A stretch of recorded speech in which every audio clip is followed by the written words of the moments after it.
بسم اللہ الرحمن الرحیم۔ دروس البلاغہ کا سبق نمبر 13، صفحہ نمبر 56۔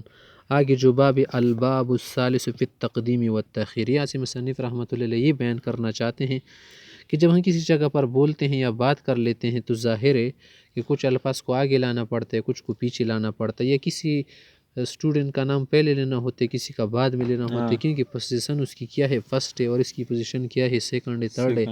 اسی طرح سے کبھی ہم کیا کر لیتے ہیں، کسی کا نام پہلے لیتے ہیں، کسی کا بعد میں لیتے ہیں، کیونکہ درجات کا اعتبار ہے نا۔ اس دنیا میں کوئی بھی لفظ جب ہم بول دیتے ہیں اس کا موقع دیکھتے، بے موقع بے محل کوئی لفظ نہیں کہتے، یا اگر آگے پیچھے لاتے تو اس کے لیے سبب ہوتا ہے۔ بے سبب ہم کسی کا لفظ آگے لاتے ہیں یا کسی کا نام، یا بلا وجہ ہم کسی جملے کو پہلے کہہ دیتے ہیں یا بعد میں کہہ دیتے ہیں، کیا بغیر وجہ کے ہو سکتی ہے؟ ایسا نہیں ہو سکتا، بلکہ ہر شے کے لیے وجہ ہوتی ہے۔ مصنف رحمۃ اللہ علیہ پہلے یہی دباجہ ذکر کر دیتے تمہید میں کہ وَمِنَ الْمَعْلُومِ، یہ بات ہر کسی کو معلوم ہے کہ أَنَّهُ لَا يُمْكِنُ النُّطْقُ بِأَجْزَاءِ الْكَلَامِ دَفْعَةً وَاحِدَةً، تمام الفاظ کو فیر کی طرح ہم نہیں نکال سکتے۔ کلچنکوف میں بھی اگر ہم گولیاں چلاتے ہیں تو ایک پہلے نکلتی، پھر دوسری، تیسری، چوتھی، ایک جگہ ساری گولیاں نکل سکتی ہیں؟ نہیں نکل سکتی، لیکن ایک جگہ بھی اگر نکلتے نا تو 1 2 3 4 5 کی باری ضرور ہوتی ہیں، تیز صرف نکلتی ہے۔ اس دنیا میں اگر ہم چاہے کہ ایک بندوق سے 5 گولیاں ایک وقت میں 1 سیکنڈ پر نکالے تو پھر اس کے لیے 4 منہ والا بندوق لائیں گے، 4 گولی ایک جگہ نکلے گی، جیسے 20 منہ والے 10 گاہ ہیں، 10 گاہ سے ہم 10 گولیاں ایک مرتبہ میں کیا کرتے، فائر کرتے ہیں۔ تو ہمارا منہ ایک ہے نا، ایک منہ سے 10 الفاظ ایک وقت پر نہیں نکال سکتے، بلکہ اس کے لیے آگے پیچھے کرنا پڑتا ہے۔ اس لیے مصنف سے بھی کہہ دیتے کہ دنیا میں یہ ممکن نہیں کسی انسان کے لیے کہ وہ سارے الفاظ ایک دم کہہ جائے، بل لابد ضروری ہے من تقدیم بعض الاجزاء و تخیر البعض، کچھ اجزاء پہلے لائیں گے اور کچھ بعد میں تاخیر کریں گے۔ ولیس شیء منها فی نفسی اولا بالتقدم من الاخر، اور ایک لفظ دوسرے سے بہتر نہیں، یا ایک جملہ دوسرے سے بہتر نہیں، مقدم نہیں کسی وجہ سے کہ کیا کر دے، بلا ترجیح لفظ کو پہلے کہہ دے، لاشتراک جمیع الالفاظ من حیث ہی الفاظ فی درجۃ الاعتبار، الفاظ تو سب الفاظ ہیں نا، گولیاں سب گولی، ایک گولی دوسری سے اچھی ہے کیا نہیں، سب گولیاں ہیں، سب کی باڈی ایک جیسے ہے نا، اس طرح الفاظ بھی۔ فلابد من تقدیم هذا على ذاك من داع یوجبه، تو ایک وجہ کا، ایک داعی کا، سبب کا ہونا ضروری ہے کہ اس کو اس پر مقدم کر سکے، اس کو اس پر، یا اس کو اس پر مقدم کر سکے۔ کسی کا نام پہلے لانا ہو یا کسی لفظ کا پہلے لانا ہو، یا جیسے آپ کہتے ہیں میرا بجان نے کل مجھے کہا کہ پہلے اسے یہ کہو پھر یہ کہو، یہ پھر کیوں لائے، اسی کو پہلے کہہ دیتے نا، ایسا آپ نے نہیں کیا، کیونکہ پہلے یہ الفاظ کہو کہ وہ غصہ نہ ہو جائے کہ دھمکی دینے کے لیے آیا ہے، بلکہ سمجھانے کے لیے آیا ہے۔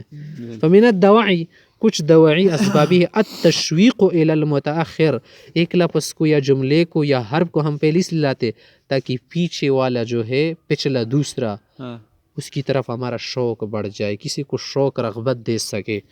اذا کان المتقدم مشعرا بغرابت، جب پہلے والا جملہ لفظ غرابت و ندرت پر شامل ہو، بتا رہا ہو آپ کو، مثلا مشعر منہ بتانے والا، نحو والذی حارت البریۃ فیہ حیوان مستحدث من جمادی، وہ عجیب حیوان ہے، وہ حارت البریۃ فیہ، تمام خشکی اس پر حیران ہے، مانا تمام مخلوق اس پر حیران ہے، حیوانوں نے جانور مستحدث پیدا کیا گیا ہے اور دوبارہ بنایا جائے گا، من جماد، جماد سے مٹی سے دوبارہ کھڑا کیا جائے گا۔ اب حیرانی ہو گئی، یہ کیا ہو گیا؟ پہلے جملے سے ہمیں حیرانی ہو گئی نا کہ والذی حارت البریۃ فیہ، وہ جس کے متعلق تمام مخلوق جو ہے سوچ میں پڑ گئی ہے، کیا ہے وہ؟ حیوان مستحدث من جماد، نا حیوان جماد خغت ہے، بجان، منا انسان آدم علیہ السلام یا ہر انسان جو دوبارہ قیامت کے دن کیا کیا جائے گا، حشر کیا جائے گا، کھڑا کیا جائے گا، دوبارہ زندہ کیا جائے گا، بنایا جائے گا۔ کبھی کبھی ہم یہ کر لیتے کہ وَتَعْجِيلُ الْمَسَرَّ اول مساء بری خبر دینے کے لیے، غم دکھ پہنچانے کے لیے، درد دینے کے لیے، یا خوشی اور بشارت یا خوشخبری جلدی دینے کے لیے یا خوش کرنے کے لیے ایک لفظ کو ہم پہلے لاتے ہیں. صدرا العفو، یوں نہیں کہا کہ صدرا کیا صادر ہوا، صدر اے ہو گیا کیا، تمہاری معافی ہو گئی نا، بالکل یوں نہیں کہا معافی تمہاری ہو گئی، معافی پہلے لایا تاکہ خوش ہو جائے. تم نے بہت برا کام کیا تھا نا، معاف کر دیا، ابو نے تمہیں معاف کیا. جیسے العفو عن کا صدر به الامر، حکومت کی طرف سے امر صادر ہو گیا کہ تم معاف ہو، بس غلطی تمہاری نہیں ہے، جیل سے رہائی ہو گئی تمہاری، تو العفو پہلے لایا تاکہ جلدی خوش ہو جائے.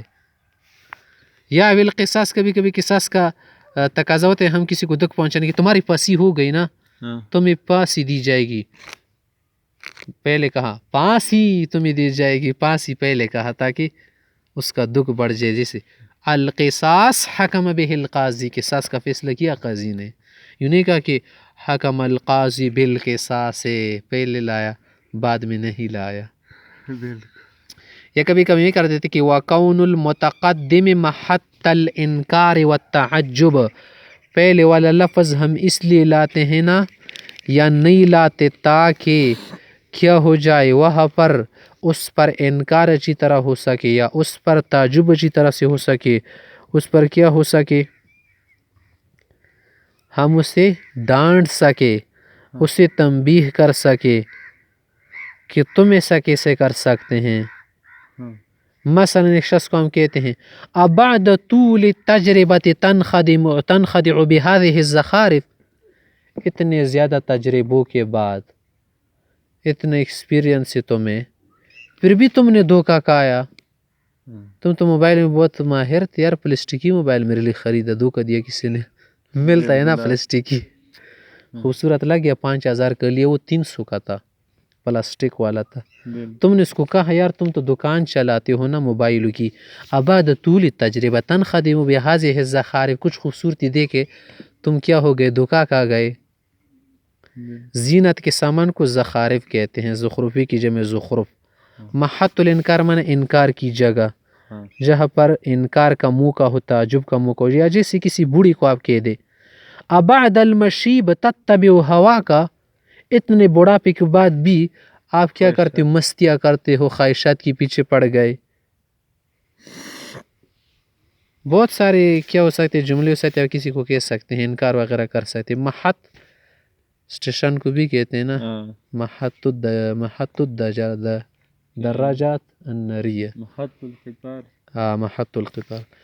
نمبر 4 وسلوک سبیل الترقی، بعض اوقات آپ ایک لفظ لاتے پھر اس کے بعد دوسرا تیسرا کیوں، تاکہ جو ترقی کی راہ ہے اس پر چل سکے، اسینڈنگ آرڈر چلا کر، ترتیبی سعودی پر چلتے 1 2 3 4 5 کہتے ہیں نا، یار آج 3 آدمی لاؤ، 1 2 3 ادھر آؤ، اس سائڈ پہ ہو جاؤ، اس نے کہا نہیں 3 2 1، یہ بھی کر سکتے ہیں نا، لیکن ترتیبی سعودی کر دی، اس کو کہتے سبیل الترقی. کیا معنی، پہلے آپ عام کو ذکر کرتے ہیں پھر خاص کو ذکر کرتے ہیں. اس کو بھی لاؤ، اسٹوڈنٹ کو اندر کرو، اس کو بھی اندر کرو، ٹیچر کو بھی آگے کرو. ٹیچر کیا ہے، خاص اسپیشل ہے، اور یہ کیا ہے، جنرل ہے، عام ہے. ای الاتیان بالعام، پہلے آپ عام شے لاتے اولا ثم الخاص بعد پھر خاص آتے. یہ کیوں، لأن العام ہے جو ذکر بعد الخاص، کہ اگر خاص کے بعد عام کا ذکر ہو جائے لیکن لو فائدہ، پھر اس کا فائدہ نہیں ہوتا. خاص بات کرو، خاص بات کرو، مانا اگر آ کے دے بات کرو، آپ نے کہا خاص بات کرو، صحیح طرح کرو، اور اس طرح کرو، اس طرح کرو، ضرورت نہیں. اب خاص جب آپ نے کہا نا تو خاص میں سب کچھ آ گیا. مثلا کہتے هذا الکلام صحیح فصیح بلیغ، یار یہ بات تو ٹھیک بھی ہے، صاف بھی ہے، مناخیز بھی ہے. اگر آپ یہ کہتے پہلے هذا الکلام فصیح بلیغ، پھر کہتے صحیح، یہ فضول ہو جاتا، کیونکہ جو فصیح بلیغ ہو وہ صحیح ضرور ہوتا ہے، کیا وہ غلط ہوتی ہے، نہیں. هذا الکلام صحیح فصیح بلیغ تو فائدے والا ہے نا، فیضا قلت، لیکن آپ رہی کہتے کہ هذا الکلام فصیح بلیغ لا تحتاج الى ذکر صحیح، پھر صحیح لانے کی ضرورت نہیں ہے. ویسا قلت اگر آپ یہ کہ دیکھیں هذا الکلام بلیغ، پھر فصیح اور صحیح دونوں نہ لاؤ، لا تحتاج الی ذکر صحیح والا فصیح، کیونکہ آپ نے بلیغ جو ہے کیا ہوتا ہے، اس میں معنی بھی اچھا ہوتا ہے، فصاحت بھی زیادہ ہوتی، تو معنی فصاحت بھی آ گئی، معنی بھی صحیح آ گیا، تو الفاظ بھی ٹھیک ہوں گے نا، صحت بھی آ گئی۔ اور کبھی کبھی ہم یہ کر دیتے کسی لفظ کو آگے لانا کسی کو پیچھے لانا، کس لیے؟ اور مراعات ترتیب الوجودی، جو وجودی ترتیب باہر کی دنیا میں موجود ترتیب اسی کا لحاظ کرتی ہوئی، جیسے اللہ رب العزت کے متعلق کہ لا تأخذہ سنۃ ولا نوم، اللہ رب کریم کو نہ اونگ آتی ہے نہ نیند آتی ہے۔ آپ نے کیوں نہیں کہا کہ لا تأخذہ نوم ولا سنۃ؟ کیونکہ پہلے اونگ آتی ہے پھر کیا آتی ہے؟ نیند آتی ہے۔ ترتیب پہلے کس کی ہے؟ اونگ کی ہے نا۔ نمبر 6 والنص، کبھی کبھی صراحت کرنا، ظاہر الفاظ میں کہنا، علی عموم سلب، کی نفی عام ہے۔ عموم سلب مانا نفی عام ہے، چیزوں کو آپ نے کیا کر دیا؟ نفی کو عام کر دیا، کسی چیز کے متعلق نہ ہونے کو عام کر دیا، اس کو کہتے ہیں عموم السلب۔ یا سلب العموم، عموم کو نفی کرنا عام نہیں ہے، عمومیت ختم ہو گئی۔ فلاول، اگر عموم سلب کرنا چاہتے ہو تو یکون بتقدیم ادات العموم علی ادات النفی، پھر جو عام عموم کے لیے جو حرف لایا جاتا ہے نا، وہ نفی کے حرف پر داخل کرو، اسی کیا بن جائے گا؟ عموم السلب۔ کل ذالک لم یکن، یہ سب نہیں ہوا تھا۔ تم نے کہا کل ہماری بکری کو تم نے مارا تھا، پھر اس سے کیا کر دیتا تھا؟ ادھر گھسیٹا تھا، اور اس کی سینگ بھی تم نے توڑ دی، اور دم بھی کاٹی تھی، گرڑولی دو زمونگا وزا، پھر کیا کر دیا؟ اسے کچھ اور مارا، غلیل وغیرہ سے اسے زخمی کیا۔ تم نے کہا کل ذالک لم یکن، یہ سب نہیں ہوا تھا، نہ ہم نے مارا تھا، نہ سینگ توڑ دیا تھا، نہ دم کاٹی تھی، مانا ایک بھی نہیں ہوا تھا۔ تو کیا ہو گیا؟ عموم السلب نا، سلب کو آپ نے نفی کیا کہ ایسا کچھ نہیں ہوتا۔ یہ سلب العموم کا کیا معنی ہے؟ یار یہ تو ہمیں معلوم نہیں کہ ہم نے گھسیٹا مارا تھا، غلیل سے مارا تھا، لیکن یہ تو معلوم نہیں دو کس نے کاٹی ہوگی ظالم نے۔ تو عموم السلب العموم کا ہی معنی ہو گیا کہ کچھ تو چلو ہو گیا ہے، اور یہ جو مزید ہے نا یہ ہم نے نہیں کیا ہے، عموم ختم ہے نا، کچھ تو ہو سکتا۔ سلب مانا چیش لرے کا والونا صداونا لرے کا، تو کل ذالک لم یکن کیا ہے؟ عموم السلب ہے، اس کا معنی کہ لم یقع هذا ولا ذاک ولا ذاک ولا ذاک ولا هذا، نہ یہ نہ وہ نہ یہ نہ وہ، کچھ ایسا نہیں ہو۔ وثانی، دوسرا ہم کیسے بنیں گے سلب العموم؟ یکون بتقدیم ادات النفی علی ادات العموم، نفی والا حرف عموم پر داخل کرو، جیسے لم یکن کیا ہے؟ حرف نفی ہے نا، کل کیا ہے؟ حرف عموم ہے، اس پر داخل کرو۔ لم یکن کل ذالک، وہ سب نہیں ہوا تھا، وہ سب ہوا تھا یار، وہ سب تو نہیں ہوا تھا، ہم نے صرف ایک دو کیا تھا، بقایا کسی اور نے کیے ہوں گے۔ اے لم یقع المجموع، اتنا سب کچھ ہم نے نہیں کیا تھا یار، ایسا کہاں ہوا تھا۔ تو منع فیحتمل ثبوت البزہ، بس کا احتمال ہے کہ ہو سکا ہو، منع کیا ہو اس نے۔ ویحتمل نفی کل فرد، ہاں یہ بھی احتمال ہے کہ کچھ بھی نہ کیا ہو، ہم نے کسی اور نے کیا ہو، ہم پر بنا ڈالنے کے لیے۔ بس ہماری کھیت میں تمہاری بکری آ گئی تھی نا، انہوں نے کیا کر دیا؟ گندم وغیرہ کھا لی۔ کسی اجنبی شخص نے بکریوں کو کیا کر دیا؟ چکو وغیرہ سے زخمی کر دیا۔ کوئی بتائے گا یار یہ بکریاں جو تھی نا آج گل فضل کے کھیتوں میں گئی تھی، تو آپ کا ہمارے ساتھ ضرور جھگڑا ہو جائے گا، یار گل فضل نے سارا کچھ مارا ہے، اس نے زخمی کر دے۔ زخمی نہیں کیا بلکہ ہم دو دوستوں کو لڑانے کے لیے تیسرے نے ایسا کام کیا، تیسرے نے شیطانی کر کے اور کھیل وغیرہ چلا کر سازش کر کے ہم دونوں کو لڑانے کے لیے ایسا کیا، کیونکہ وہ ضرور یہ سوچے گا نا کہ اس کے کھیتوں میں گئی تھی اسی نے ماری ہوگی۔ وتقویۃ الحکم، کبھی کبھی حکم کو مضبوط اور پکا کرنے کے لیے، اذا کان الخبر فعلا، جب خبر فعل کی صورت میں ہو، اسم کی صورت میں، جیسے الہلال ظہر، چاند تو ظاہر ہوا، اس میں نسبت قوی ہے۔ اگر آپ کہتے کہ ظہر الہلال فعل فاعل تھا، یہ الہلال کی طرف اس میں ہوا ضمیر راجع ہے، پھر یہ فعل کبھی اس کے ساتھ تعلق ہے پورے جملے کا نا۔ وذالک اذا تکرر الاسناد، پر اسناد مکرر ہے، ڈبل ہے۔ والتخصیص، کبھی کبھی تخصیص کے لیے ہم ایک لفظ کو آگے لاتے نہ ہو، انت قلت کذا و کذا، تم نے کل یہ کہا تھا نا، ما انا قلت، ما انا قلتو، ما انا قلتو، میں نے ایسا نہیں کہا، میں نے ایسا نہیں کہا، میں نے تو نہیں کہا، کسی اور نے کہا ہوگا۔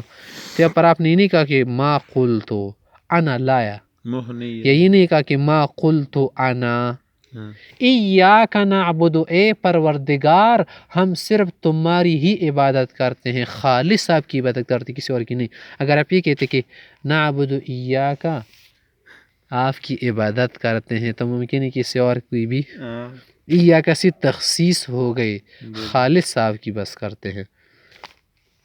نمبر 9 المحافظت علی وزن و سج، پہلے بھی ہو چکا تھا نا، کبھی کبھی ہم ایک لفظ کو آگے لاتے ہیں تاکہ وزن صحیح رہے، مکفہ کلام صحیح رہے، قافیہ وغیرہ ردیف صحیح رہے۔ فلاول جیسے مثال دے کے وزن، اذا نطق السفیہ فلا تجبہ فخیر من اجابتہ السکوت، اذا نطق السفیہ جب بیوقوف بول رہا ہو نا، فلا تجبہ، اس کے ساتھ ناک مت اڑانا، اس کے ساتھ منہ مت ڈالنا، اس کو جواب مت دینا، فخیر من اجابتی سکوت، جواب سے دینا تو خاموش رہنا بہتر ہے۔ خاموشی اس کا کیا ہے؟ بہتر جواب ہے، اس کو خاموشی میں جواب دینا بہتر ہے۔ یعنی کوئی نہ سمجھ جب بات کر رہا ہو نا تو جواب مت دو، کیونکہ جواب دینے سے اور بولتا جائے گا وہ، کیونکہ اس کے اندر تو خارش ہے، وہ تو اور موقع پا جائے گا، وہ تو چاہتا ہے کہ کوئی مجھ سے کیا کرے، منہ لڑائے۔ ہاں، اس سے خاموش رہ کر اسے تو اور جلن ہوگی۔ کبھی کبھی کافی کے لیے اللہ رب کریم کے ارشاد، اعوذ باللہ من الشیطان الرجیم، خذوہ فغلوہ ثم الجحیم صلوہ ثم فی سلسلۃ ذرعها 70 ذراعا فاسلکوہ۔ دیکھیں سجا رہا، خذوہ پکڑو اسے، اس دوزخی کو پکڑ لو اے فرشتو، فغلوہ اس میں توق ڈالو گلے کے اندر، ثم الجحیم صلوہ پھر جہنم میں دھکیل دو اسے، ثم فی سلسلۃ پھر اسی زنجیر اور بیڑیا ڈال دو اسے، زرعها 70 ذراعا جو 70 گز لمبی ہو، فاسلکوہ اندر کر دو، فاسلکوہ اندر لے چلو۔ تو دیکھیں یہاں پر کیا کہا، وزن کو قائم کر کے ایسا کہا۔ ولم، آگے مصنف رحمۃ اللہ علیہ کہہ رہے ہیں کہ ولم یذکر لکل، یا ولم یذکر بھی پڑھتے، ولم یذکر لکل من تقدیم و تاخیر دواع خاصہ، تقدیم و تاخیر کے لیے خاص دواعی ذکر نہیں کے لیے، انه اذا تقدم احد رکن الجملہ، کہ جب ایک جملے کا ایک رکن وہ آگے ہو گیا تاخر الاخر، ضروری کہ دوسرا کیا ہوگا، پیچھے آئے گا، فہما متلازمان ایک دوسرے سے کیا ہے، لازم ملزوم، کے آگے تو دوسرا پیچھے، ایک متقدم تو دوسرا متأخر۔